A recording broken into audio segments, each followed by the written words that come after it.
네,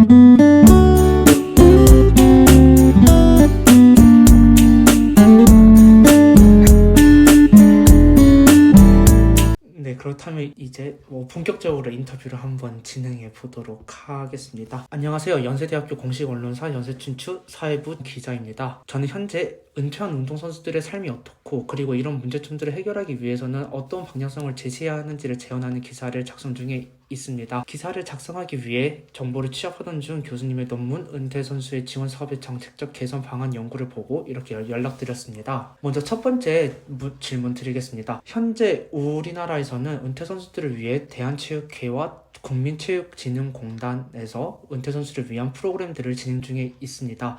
이 프로그램들에 대해 간략히 설명해 주시면 감사하겠습니다. 그래요. 우선 고맙고 통화도 한번 했지만 우리 학생도 운동을 좋아했고 주변에 운동하는 친구들이 있는데 진로 고민들을 많이 하거나 운동을 그만둬서 실제 고민하는 친구들을 주변에서 봐서 이런 기사나 연구에도 관심을 가졌다는 얘기 듣고 되게 반갑긴 했고, 제가 하나 질문을 반대로 한번 드려보면 그 친구들 운동을 하다가 진로 고민도 하고 운동을 또 즐겨 하기도 하고 있는 친구들 주변에 있을 건데 본인은 진로 고민은 안 해요?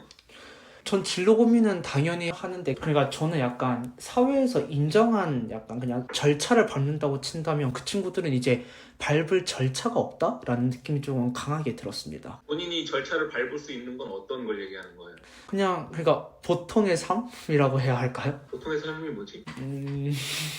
뭐 대학생 기자를 하다가 언론사에 들어가서 기자를 하다가 뭐 데스크도 들어가 보고 뭐 나중에 저널 책도 써보고 다큐멘터리도 한번 보고 뭐 이런 건가?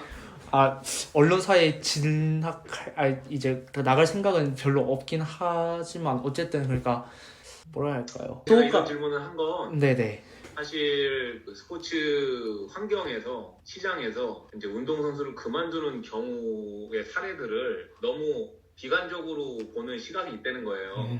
그래서 예전에는 운동하다가 그만둔 친구들을 탈락한 친구들, 실패한 친구들 뭐 이런 식으로 많이 포커싱이 됐다면 실제 그 안을 들여보면 그거는 운동하다가 뭐 다쳤거나 또는 이제 운동으로 비전을 못 느꼈거나 해서 진로를 전환하는 과정이라고 보면 되는 거거든요.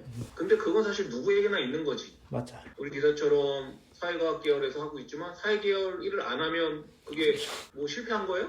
아니라는 거거든. 그냥 이게 적성에 안 맞아서 진로를 전환하는 과정인 거지. 이거를 너무 하나의 뭐 스포츠 스타성으로만 보고 그게 안 되면 실패했다라고 보는 시각 자체가 사회적 문제다라는 걸 일단 전제하기 위해서 한번 질문을 드렸던 거예요. 그런 느낌을 기자로서 조금 더 객관적이게 상황들을 봐야 된다는 거예요. 네, 알겠습니다. 맞는 거 같죠, 그렇죠? 강의를 하려고 한 건 아니었는데 어쨌든 이 기사의 시각은 중요하니까 네. 그래서 그런 것들을 좀 바꾸고 싶은 노력이 저는 연구에서 본인이 봤던 논문 말고도 그 공부하는 학생 선수 관련된 거 그리고 이제 예비 체육교사 되는 학생들 그리고 체육 지도자 준비하는 친구들에 대한 연구들을 많이 하고는 있는데 네네.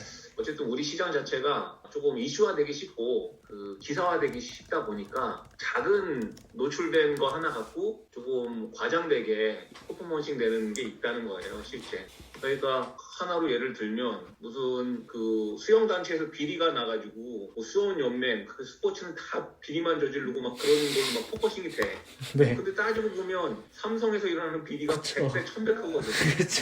중소기업에서 일어나는 비리가 훨씬 크고 지금 뭐 계양전지나 오스템에서 일어나는 2천억대 비리들이 훨씬 크거든. 근데 수영연맹 해봤자 200만 원, 300만 원 비리야. 그렇죠. 근데 그게 너무 포커싱이 돼서 이슈화되는 것들이 나는 좀 마음이 아프다라는 입장입니다. 그 첫 번째 질문 답변을 드리면 이 논문은 19년도 논문이에요. 맞습니다. 그러니까 지금 벌써 3년이 지난 상태이기 때문에 조금 바뀌었을 수도 있지만 거의 비슷하다고 보면 돼요. 우리나라의 조직은 체육으로 가장 큰 조직은 문화체육관광부가 있고 그 밑에 이제 대한체육회가 있는 거예요. 그렇죠? 국민생활체육회랑 대한체육회가 또 병합되면서 대한체육회 하나로 탄생이 된 거고 실제 화학적 통합은 안 됐다. 조그맣게 보면 안산시 체육회도 있고 안산시 생활체육회도 있었는데 그게 합쳐진 거예요. 경기도 체육회를 보면 그 안에 이제 전문체육 파트랑 생활체육 파트가 있어. 똑같은 거야, 구조가. 근데 이거를 이제 뭐 스포츠 클럽을 바탕으로 해서 이제 피라미드 형태로 된 구조가 되려면 우리나라도 한 20년 이상 걸리겠지만 그거를 하기에는 이제 통합되어 있지 않은 부분들이 좀 있다라는 부분을 전제로 깔고 대한체육회 밑에 경기도체육회, 서울시체육회 17개 시도단체가 있어요. 대한체육회에서도 사업을 해. 은퇴 선수들 지원해주는 사업을 하고 경기도체육회에서도 하고 서울시체육회도 해요. 그러니까 통합된 느낌보다는 각자 사업들을 막 하는 거예요. 특히 대한체육회는 가장 큰 단체니까 가장 대빵으로 알고 있지만 대한체육회가 사업을 만들어서 진행을 하더라도 다 각 시도체육회 홍보를 해. 우리 프로그램에 참여해주세요. 우리 프로그램 이렇게 하니까 홍보해주세요 하지만 이게 사실 잘 안 돼요. 왜 안 될까? 돈이 없어서? 돈이 없어서? 그래, 내가 괜히 너무 많이 질문하지 말자. 왜 안 되냐면 네네. 서울시 체육회도 돈이 많아. 경기도 체육회도 돈이 많아. 자기 사업이 바빠. 경기도 체육회 종목별 연합회 다 있어요. 대한체육회가 갖고 있는 거 경기도 체육회 다 있어. 서울시 체육회도 다 있어.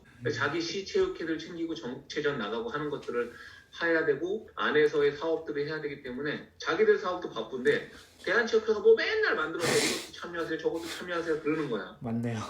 그것도 잘 안 되고 대한체육회도 사람 모으기가 너무 힘들어. 그런 게 있습니다.